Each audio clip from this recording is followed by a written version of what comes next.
Le ciel au-dessus de Ouagadougou resta vide, sans moteur ni lumière. 72 heures plus tard, un homme en uniforme couvert de sable apparut à la télévision nationale. Ibrahim Traoré fixa la caméra et prononça calmement : « Si le monde ne nous donne pas d'aile, alors nous construirons notre propre ciel ». Cette phrase, reprise par les radios et murmurée dans les marchés, devint un signal. Un pays sans avion venait d'annoncer qu'il allait conquérir le ciel. Quand Ibrahim Traoré prononça ces mots, il ne promettait pas seulement un projet. Il traçait une frontière entre dépendance et dignité. Le risque était immense, mais la promesse, plus vaste encore, faire décoller un pays oublié sans emprunter une seule aile étrangère. Pour un peuple longtemps réduit au silence, cette ambition signifiait plus qu'un aéroport, la possibilité de transformer la foi en moteur, la pauvreté en orgueil collectif. Les sceptiques parlaient d'illusion, les fidèles d'un réveil. Dans les rues de Ouagadougou, les conversations changeaient. Ce n'était plus « que peut-on perdre ?», mais « et si on y parvenait ?» À ce moment précis, le destin du Burkina Faso cessa d'être un reportage. Il devint une expérience vécue, un pari contre la gravité et contre la résignation. 3 jours après le silence du ciel, la raison apparut enfin. Le Burkina Faso n'avait pas fermé son espace aérien par peur, mais pour marquer un commencement. Sous un soleil cru, le capitaine Ibrahim Traoré révéla ce que nul n'avait osé imaginer. La nation allait bâtir, sans prêt étranger, le plus vaste aéroport du continent. 40 km² de pistes, de terminaux et de champs solaires. Les experts européens haussèrent les épaules. Les marchés restèrent calmes, mais à l'intérieur du pays, quelque chose d'autre naissait. Les premiers camions surgirent à l'horizon. Certains transportèrent de l'acier, d'autres simplement des hommes et des femmes venus de tout le pays. Des agriculteurs laissèrent leurs champs, des mécaniciens fermèrent leurs ateliers, des étudiants troquèrent leurs cahiers contre des pelles. Sans contrat, sans paie, seulement un sentiment. Participer à un miracle. Un vieil homme interrogé par une journaliste locale murmura « Je veux voir l'Afrique voler avant de mourir ». Cette phrase se répandit comme une traînée de poudre. Elle devint le premier slogan d'un chantier qui n'avait pas encore de mur. Ibrahim Traoré reparut un soir sur le site, ses bottes couvertes de poussière, pour remercier ses volontaires. Il parla sans tribune. « Nous ne bâtissons pas la pierre, nous bâtissons la foi ». Autour de lui, le désert vibrait de chants mêlant tambours anciens et prières nouvelles. Sous la lumière fragile des lampes solaires, les travailleurs gravaient dans le ciment humide 3 mots. Nous devenons libres. Le lendemain, ils étaient partout, peints sur les camions, griffés sur les casques, murmurés dans les maisons. Et le monde commença, lentement, à regarder vers le Sahel. Au cœur de ce chantier sans salaire ni contrat, quelques figures discrètes émergèrent. Une femme, Awa, ancienne vendeuse de mil, installa une tente et commença à cuisiner pour les ouvriers. Chaque matin, elle priait avant de servir. « Seigneur, bénis les mains qui construisent le ciel ». Un jeune soldat, ayant déposé son fusil, maniait désormais une pelle. Il affirma à un journaliste « J'ai appris à défendre la terre, maintenant j'apprends à la relever ». Ses visages, mêlés de sueur et de poussière, devinrent le véritable portrait du pays. Ibrahim Traoré visitait souvent le site sans escorte, saluant chacun comme un frère d'effort. Il parlait peu, observait beaucoup, posait des questions simples. Comment pouvons-nous rendre cela plus fort ? Son calme tranchait avec l'urgence des bulldozers. Il incarnait un type de commandement que le Burkina Faso n'avait pas connu depuis des décennies. La présence au sol, la parole rare, l'exemple silencieux. Et plus il marchait parmi les siens, plus l'idée d'un chef et de son peuple s'effaçait, remplacée par celle d'une communauté travaillant pour le même ciel. Un soir, un journaliste écrivit « Ils ne bâtissent pas un aéroport, ils bâtissent la dignité ». Cette phrase fit le tour du pays et traversa les radios locales comme une prière amplifiée, car à cet instant, le projet cessa d'être une promesse. Il devint une preuve que le courage pouvait être contagieux. Tout commença par le bruit des moteurs. Non pas ceux des avions, mais ceux des bulldozers. Le sol vibrait sous les pas de milliers d'hommes et de femmes. Les premières fondations furent tracées dans le sable, droites comme des lignes de foi. Ibrahim Traoré était présent, bottes couvertes de poussière, regard attentif. Il observait plus qu'il ne commandait, laissant au peuple la cadence du travail. Chaque journée apportait une nouvelle étape. Creuser, couler, souder. Les ouvriers chantaient pour maintenir le rythme. Leur voix portait au-delà du chantier jusqu'au village voisin. Le jour, les étincelles de soudure tombaient comme des étoiles. La nuit, les lampes solaires continuaient la lumière du jour. On disait que le désert lui-même respirait. Puis vinrent les premiers obstacles. Les fournisseurs étrangers se retirèrent, invoquant l'insécurité. Les banques bloquèrent les transferts. Le pays se retrouva seul, entouré de silence et de sable. Mais personne ne quitta le chantier. Les mécaniciens démontèrent des chars hors d'usage pour en extraire l'acier. Les ingénieurs convertissaient de vieux moteurs en mélangeurs à béton. La nécessité était devenue professeur. Un soir, un jeune technicien déclara « Quand le monde ferme ses portes, le désert devient notre école ». Cette phrase circulait comme un mot d'ordre. Les postes de radio la répétèrent, les enfants la récitèrent à l'école. C'était plus qu'un chantier, c'était un mouvement. Ibrahim Traoré donna alors une instruction inattendue. Les panneaux solaires du futur aéroport furent connectés au village voisin. Pour la première fois, les maisons s'illuminèrent dans la nuit du Sahel. Les femmes cuisinaient sous la lumière. Les enfants faisaient leurs devoirs à la clarté nouvelle. Un prêtre local résuma l'instant. Ils ne construisent pas un aéroport, ils construisent la lumière. La nouvelle se propagea jusqu'à Bamako, à Accra, à Dakar. Les commentateurs politiques furent forcés de reconnaître que le projet dépassait la technique. C'était une idée devenue flamme, mais cette lumière inquiétait. À Bruxelles, les diplomates parlaient de précédents dangereux. À Paris, on chuchotait « ce n'est pas du développement, c'est de la défiance ». À Washington, un rapport circulait. Si le Burkina Faso réussit, l'équilibre régional sera bouleversé. La riposte fut rapide, contrats gelés, financements suspendus, sanctions imposées. Et pourtant, dans le désert, la musique ne s'arrêta pas. Les marteaux battaient le même tempo que les tambours. Les ouvriers, les soldats, les étudiants, tous continuaient. Un pays entier s'était levé contre la gravité. Et au milieu du bruit, Ibrahim Traoré marchait lentement, répétant « Nous n'avons pas besoin d'autorisation pour rêver ». Au 6e mois du chantier, les chiffres commencèrent à parler d'eux-mêmes. Baseline, Delta. La production locale d'acier avait augmenté de 230%, un record pour un pays sans littoral ni capitaux étrangers. Chaque tonne fondue sur place représentait une victoire économique et symbolique, une tonne d'indépendance arrachée au système mondial. Deuxième indicateur, la consommation énergétique du projet. Malgré la coupure des importations, les ingénieurs avaient converti 75% des besoins du site en énergie solaire. Ce chiffre n'était pas un miracle technique, il révélait une nouvelle façon de penser la souveraineté, transformer la pénurie en innovation. Troisième donnée, la participation volontaire. Selon la Radio Nationale, plus de 120 000 citoyens avaient contribué au chantier au moins une fois, sans salaire, sans obligation. Leur seule rémunération, le sentiment d'appartenir à un acte fondateur. Un chercheur burkinabé résuma ainsi « Ce n'est pas du travail civique, c'est une prière en mouvement ». Autour du chantier, l'économie périphérique s'éveillait. Des ateliers improvisés fabriquaient des outils à partir de métal recyclé.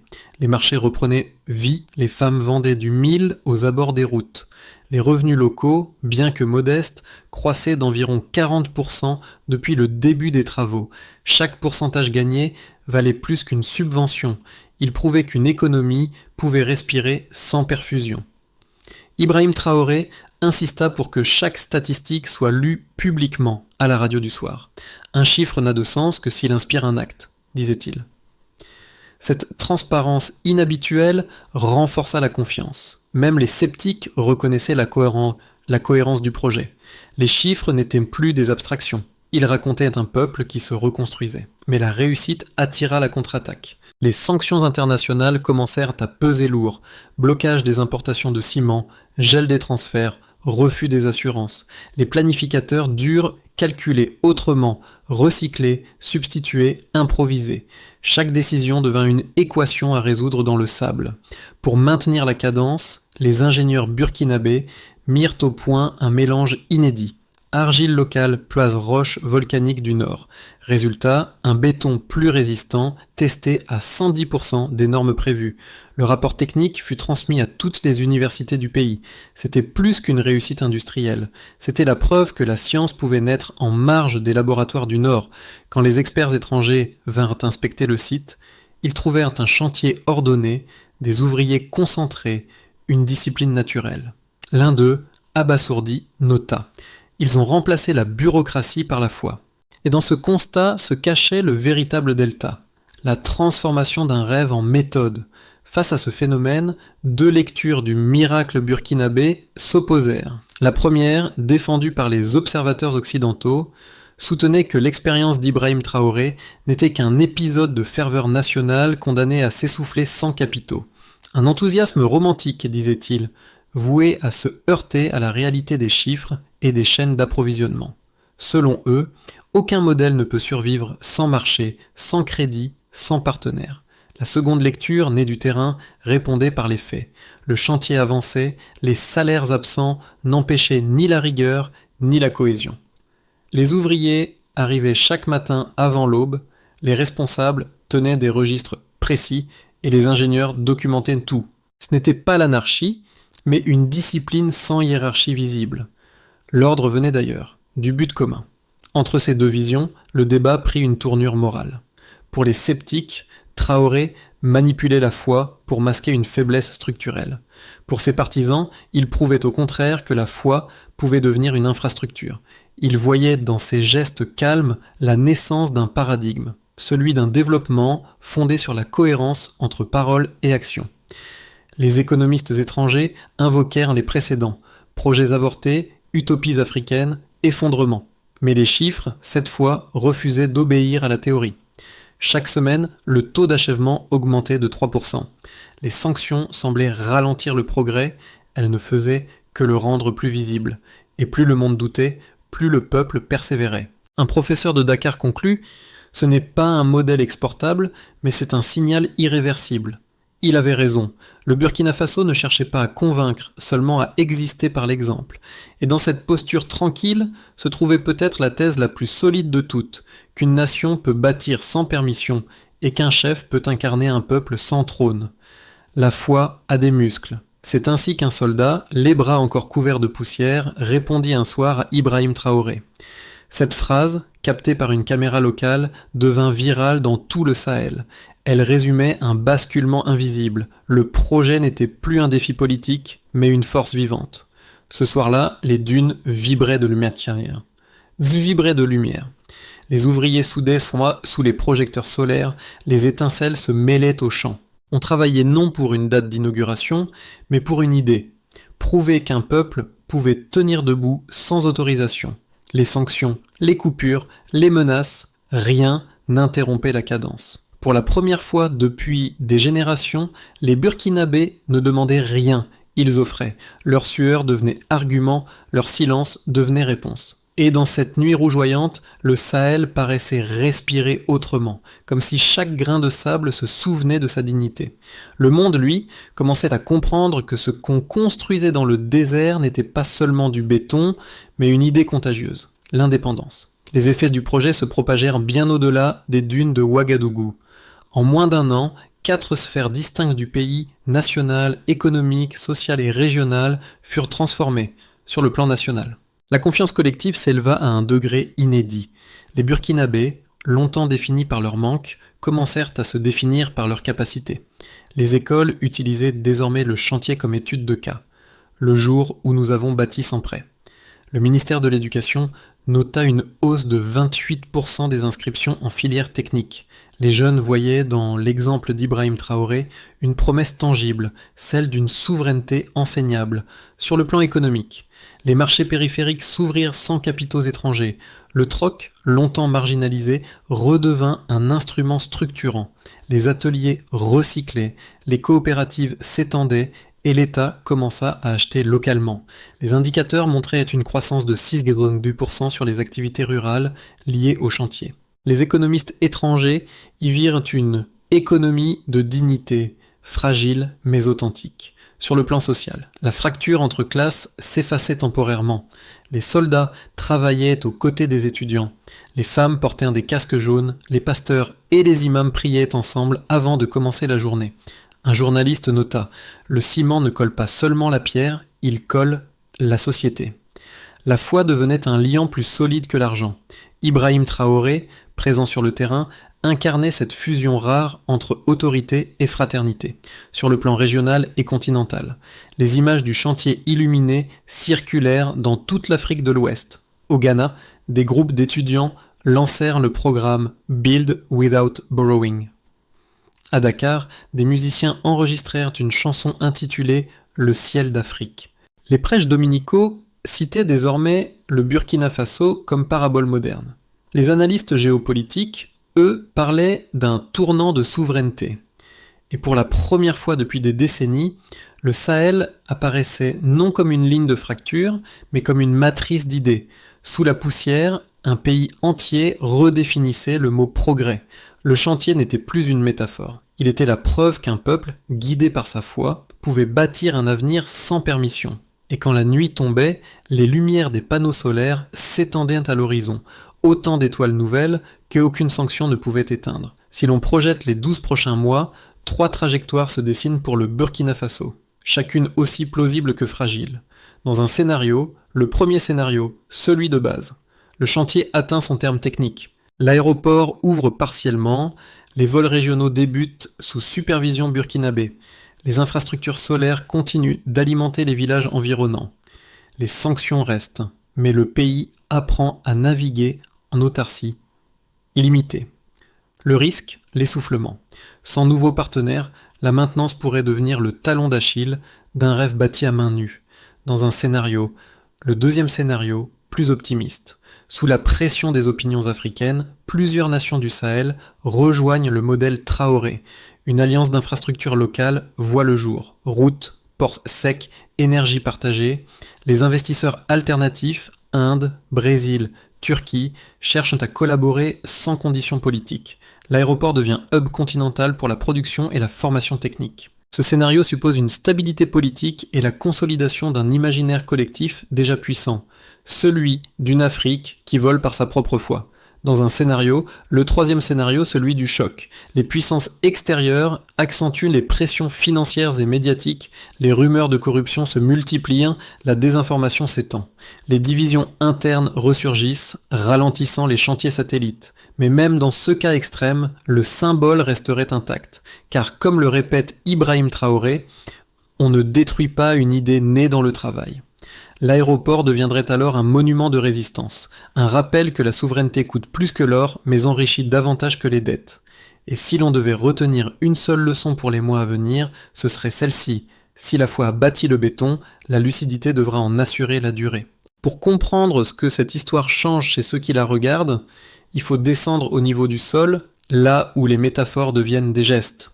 Dans un petit village à l'est de Bobo-Dioulasso, des enfants étudient désormais sous la lumière tirée des panneaux solaires du chantier. Leur rire éclaire mieux que les ampoules. Une mère, interrogée par une radio locale, dit simplement « Avant, nos enfants rêvaient d'aller ailleurs. Maintenant, ils rêvent d'apprendre ici. » Les croyants y voient un signe spirituel. Les laïcs y lisent une leçon de courage social. Mais tous reconnaissent un fait. La dignité est devenue visible. Ce n'est plus une abstraction, c'est un éclairage tangible sur les visages. Et chaque ampoule suspendue dans le Sahel devient une prière silencieuse adressée à ceux qui doutaient. En Afrique comme ailleurs, les diasporas suivent le projet comme un feuilleton sacré. Sur les réseaux, on partage les images du premier vol d'essai. On cite Ibrahim Traoré comme un symbole de cohérence entre foi et action. Certains y trouvent la nostalgie d'un continent qui se redresse, d'autres une invitation à construire sans permission. La portée dépasse le Burkina Faso, elle touche quiconque a déjà senti le monde lui refuser une porte, car au fond, cette histoire parle à chacun de nous. Elle dit que la grandeur ne réside pas dans la taille des nations, mais dans la constance des mains qui bâtissent, et qu'entre la poussière et la lumière, il existe un espace où le travail devient foi. Quand la ferveur retombe, il faut une méthode pour qu'elle ne meure pas. Ibrahim Traoré l'a compris. La foi seule ne suffit pas. Elle doit s'organiser. Ainsi naquit un plan en 5 étapes, conçu non pour séduire les bailleurs, mais pour consolider l'autonomie du pays. Ensuite, institutionnaliser la transparence. Les chiffres du chantier seront publiés mensuellement, accessibles à tous, accessibles à tous, afin que la vérité devienne habitude et non exception. Ensuite, formeur les mains. Des écoles techniques itinérantes traverseront le pays, reliant les villages au projet. Chaque ouvrier devenu formateur perpétuera la logique de transmission. Apprendre en bâtissant. Ensuite, localiser les ressources. Le gouvernement identifie les matériaux substituables, argile, roches volcaniques, métal recyclé. Objectif, 80% d'approvisionnement national d'ici 12 mois. Ensuite, électrifier l'entourage. Les surplus énergétiques du site alimenteront un rayon de 50 km. Chaque foyer illuminé prolongera l'esprit du chantier. Partager la lumière avant le profit. Ensuite, exporter l'idée. Non par propagande, mais par exemple, inviter les nations voisines à visiter, à copier, à adapter. Une alliance des mains plutôt qu'une union de dettes. Ce plan, sobre et mesurable, traduit la vision d'un leader qui veut transformer un miracle en méthode. Nous avons bâti la foi, maintenant bâtissons la structure, répète Ibrahim Traoré. Et dans cette phrase, l'avenir du Burkina Faso trouve son équilibre entre exaltation et rigueur, entre rêve et responsabilité. Le matin du premier vol, le désert semblait respirer lentement.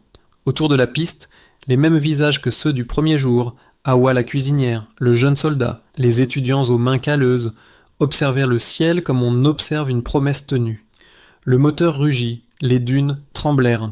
Quand l'avion s'éleva, un silence traversa la foule avant que les cris n'éclatent. Ibrahim Traoré marcha le long de la piste, sans micro, sans drapeau.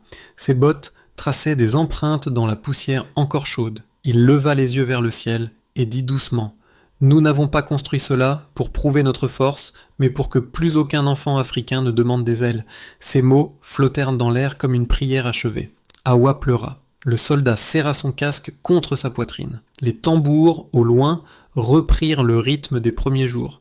Le cercle s'était refermé, du silence initial à la lumière, de la promesse à l'envol, et sur chaque visage, la même certitude. Il n'avait pas bâti un aéroport, mais un souvenir que rien n'effacera. Ce récit ne demande ni admiration ni pitié. Il invite simplement à réfléchir. Que signifie construire son propre ciel ? Pour le Burkina Faso, c'était un chantier de sable et d'acier d'assasir. Pour d'autres, ce pourrait être une école, une ferme, une idée libre. L'histoire d'Ibrahim Traoré n'est pas celle d'un héros solitaire, mais d'un peuple qui a décidé de ne plus attendre. Elle parle de chaque main qui se tend, de chaque esprit qui choisit l'effort plutôt que la résignation. Et si tu entends encore le bruit de ces moteurs lointains, ce n'est pas un écho du passé. C'est une invitation. Car la foi sans œuvre reste rêve, mais le rêve en mouvement devient lumière. À chacun de trouver sa piste, son chantier, son horizon. Et lorsque tu lèveras les yeux vers le ciel, souviens-toi de cette phrase « Dieu donne des ailes seulement à ceux qui ont le courage de voler ».